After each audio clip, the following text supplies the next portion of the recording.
So they're thinking it's because of the weight, when I'm saying it's the style. Majimov wasn't trying to commit as much, and you hurt him, he never hurt you. Right. So how do you feel about everybody saying that?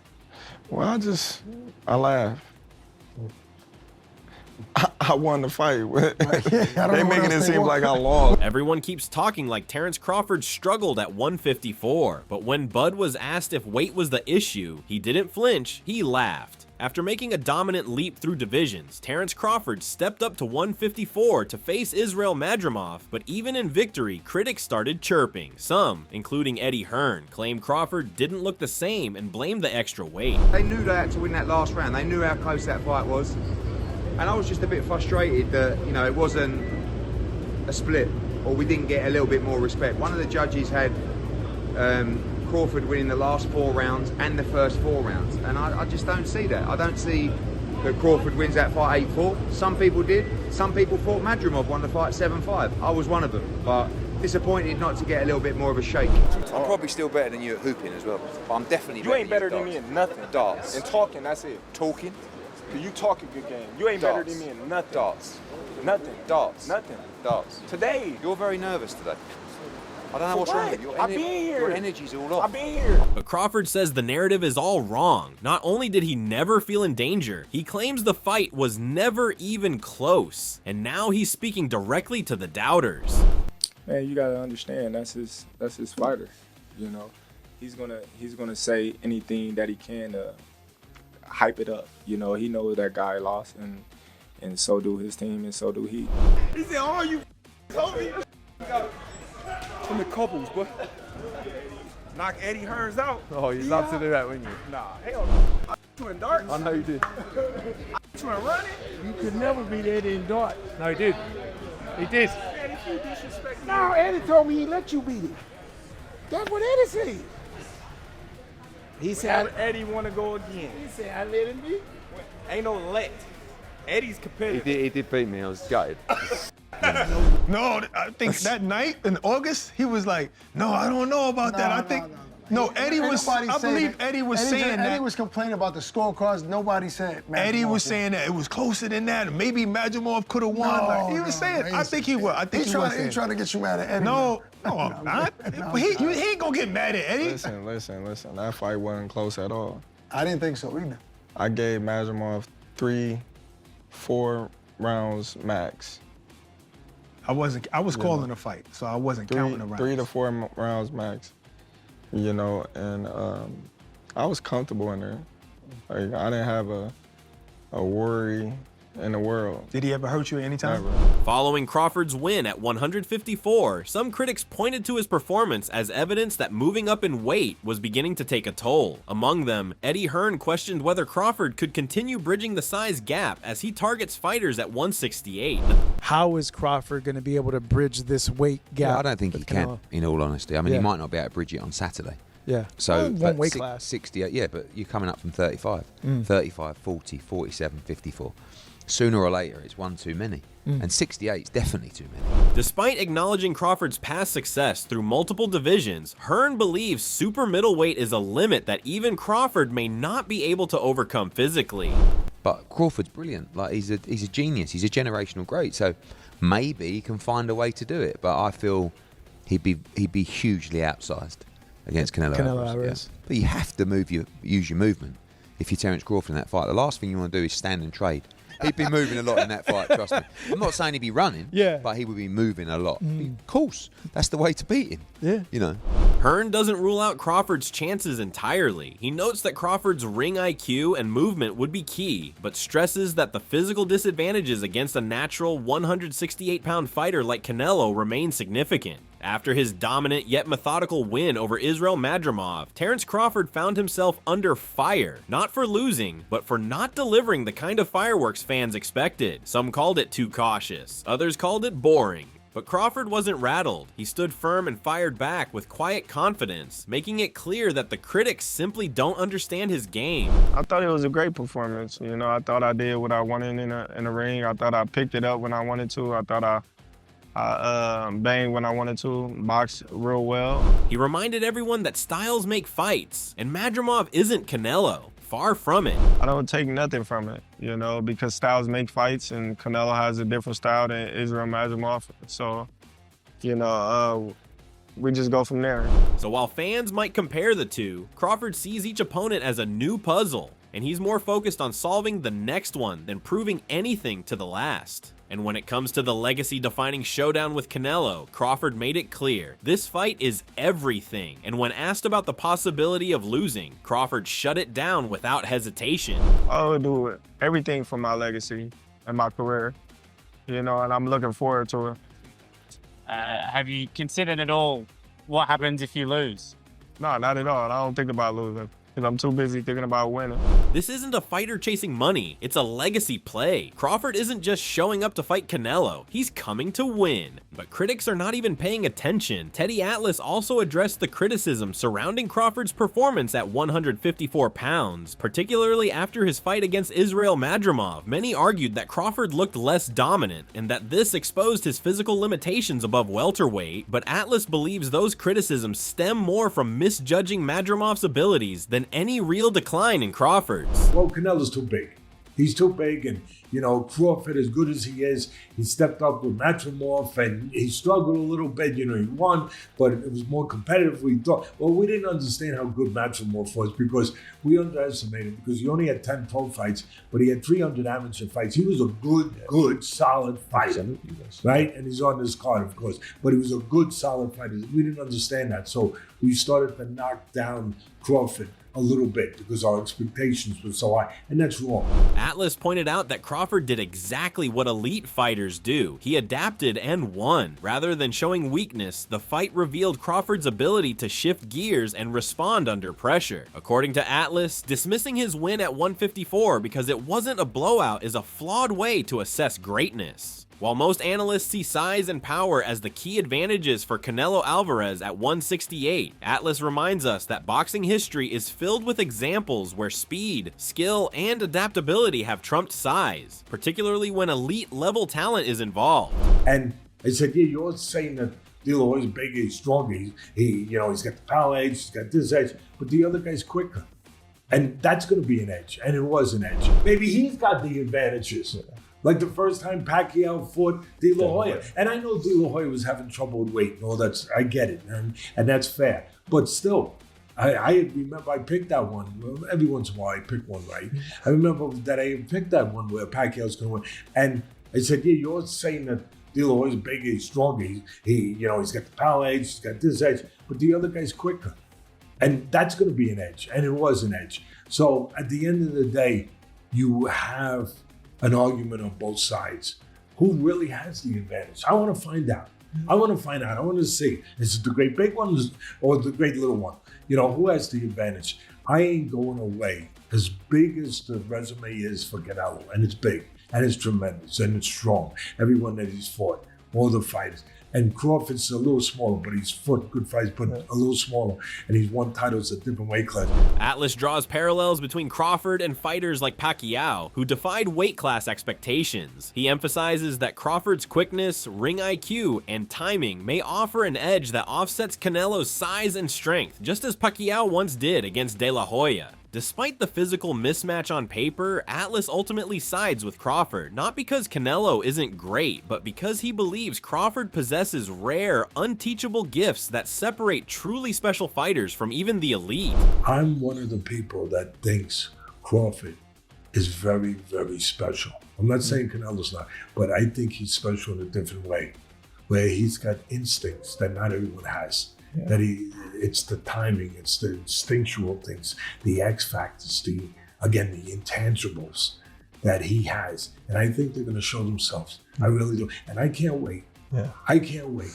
Yeah. I can't wait to see a smaller guy use those intangibles, use those X factors to beat a bigger guy. For Atlas, this isn't just about stats or weight classes, it's about rare boxing intelligence and feel. He views Crawford as a fighter whose ability to read opponents, time exchanges, and adjust mid-fight gives him a real shot, even against a physically stronger, more experienced 168-pound champion like Canelo. Despite everything Eddie Hearn has said publicly, expressing doubt that Terence Crawford can bridge the weight gap and warning that Canelo Alvarez would be simply too big, he found himself silently intently listening as Shakur Stevenson, sitting right beside him, made the exact opposite case. I think Bud gonna cook Canelo. I think he's gonna cook him. I think, Canelo a hell of a fighter, but I think Bud just got all the tools to beat him. Shakur didn't hedge his statement. In his eyes, Crawford's skill set is not just enough to win, but enough to dominate. While most analysts, especially promoters like Hearn, are quick to point to size as the deciding factor, Shakur dismissed that argument entirely. What followed next was his direct challenge to the weight gap narrative. The interviewer pressed Shakur on whether the size disparity might be too much. That's where Stevenson pushed back hardest, arguing that while Canelo is physically strong, he's not necessarily that much bigger when you consider dimensions like height. He argued that the boxing world selectively amplifies size concerns, depending on the narrative. You don't think the weight difference is gonna be too big of an advantage? I think y'all make that something, in certain fights, Boxing makes it something, not us. like if this was like a Benavidez, he's actually a lot bigger than Bud, so that would like apply. But I feel like with Canelo, he's like physically kind of big, but like height-wise, he's kind of small. So I don't think so. No. Corey, how you got a decision to stoppage? Because Bradman and Boozy think that Bud actually might stop it. Me and Boozy talked about that. That's crazy. Me and him got on the phone and talked about it, but I think that's possible. Like, I'm not saying that it's going to happen, but I think it's a possibility if Canelo gets to acting out of line and not understanding that Bud can crack too. So. Shakur even entertained the idea of a Crawford stoppage. A scenario that's unthinkable for many was, for him and coach Bozy Ennis, at least plausible. He made it clear that if Canelo underestimates Crawford's power, he could get punished. And still, through all of this, Eddie Hearn sat quietly, showing no objection, no disagreement, just absorbing every word without flinching. It's a tough one because we can all see it. Canelo's declining. We can see it because Father Time just catches up to you. That's just the name of the game, the nature of the beast, right? De La Hoya's comment wasn't based on speculation, but on recent performances. He referenced the natural process every fighter faces, suggesting that even a generational star like Canelo is not immune. The implication was clear. Against a prime, precise, and highly mobile opponent like Crawford, even a slight decline could be the difference between winning and losing. After Crawford's win over Israel Madrimov at 154, some speculated that Canelo Alvarez might avoid a fight with Crawford at super middleweight due to the potential risk, but Eddie Hearn immediately shut that down, making it clear that fear is not a factor for Canelo. I don't know, it's one thing. I wouldn't think that Canelo watched Crawford on Saturday and was afraid of fighting him at 68. Instead, Hearn suggested the hesitation comes from a different concern: legacy. According to him, Canelo is more focused on how a win would be perceived rather than the risk itself. I think for Canelo, it's more about the credibility he gets through victory. I think he's a little bit concerned, having spoke to him in the past, that if he beats a guy that's coming up from 147 to 168, is he really going to get the respect for that? So we'll see. Money talks. If it's the right deal, he'll always take the fight.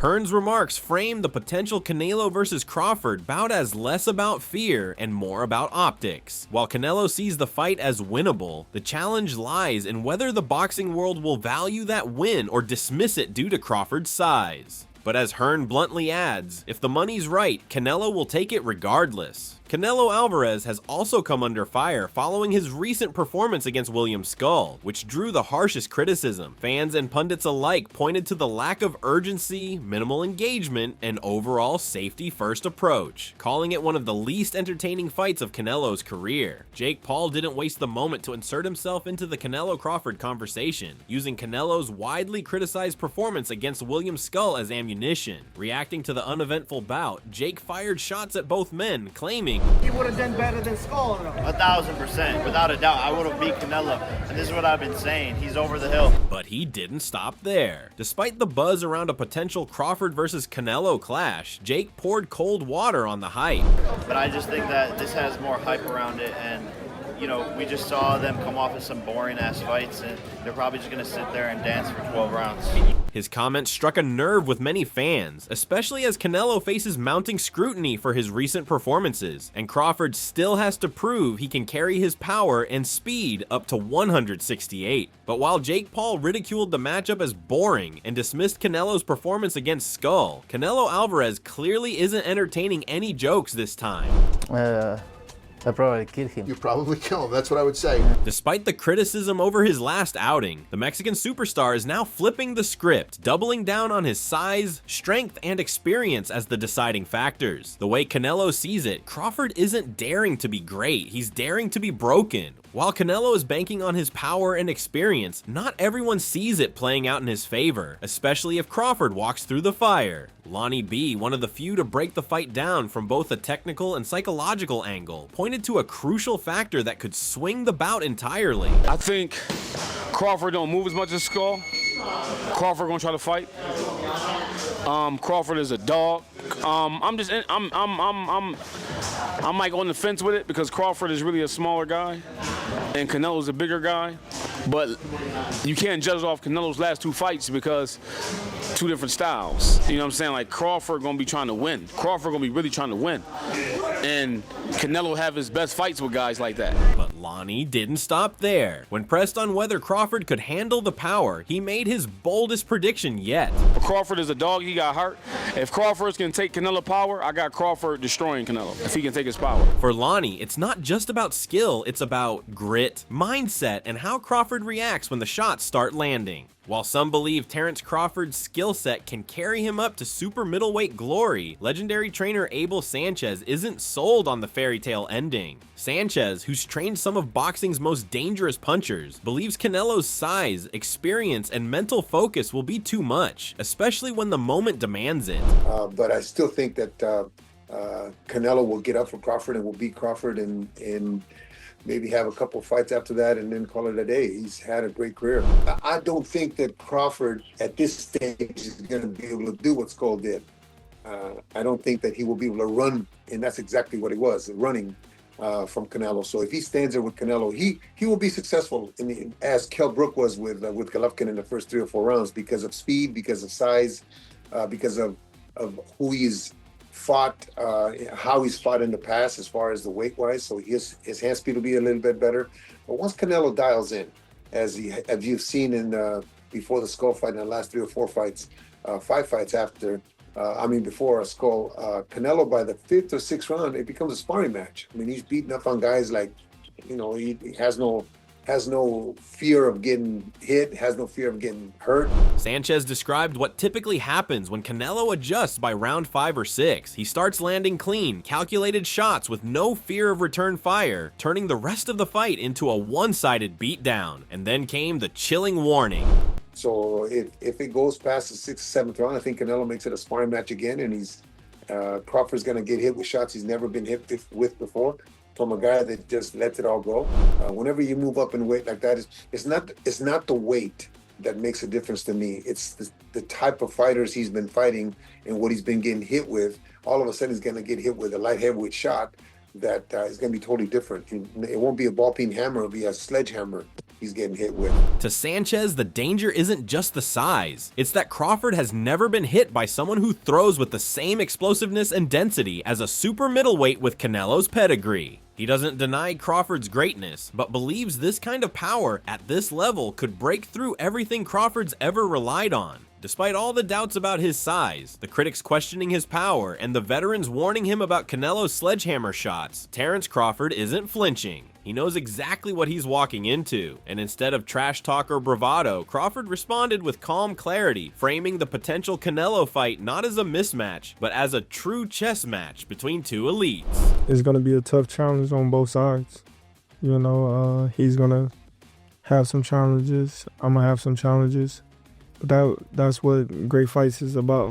While some focus on the weight, Crawford focuses on strategy, adaptation, and execution. He's not trying to outmuscle Canelo, he's planning to outthink him. Who overcome them challenges and who capitalize on the other fighter mistakes and who got the best game plan, who can adapt. So I'm going to be ready. I'm going to be prepared, and excited. I'm looking forward to it. No fear, no excuses. Just two fighters heading toward a collision, and Crawford is promising to be the one who adapts, executes, and capitalizes. And that's the real tension in this fight, not just whether Crawford can survive, but whether he can rewrite the narrative completely, with doubters dissecting his move to 154, and others already questioning his leap to 168. Terence Crawford isn't just fighting Canelo Alvarez, he's fighting perception, legacy, and the weight of history. Boxing's sharpest minds see something rare in Crawford, a fighter who doesn't just adapt, he solves, dismantles, and dominates. Whether it's overcoming size, silencing critics, or chasing greatness, Crawford isn't coming to prove people wrong. He's coming to prove he was right all along. But what do you think? Is Crawford biting off more than he can chew at 168? Or is Canelo about to meet the smartest fighter he's ever faced? Let us know in the comments.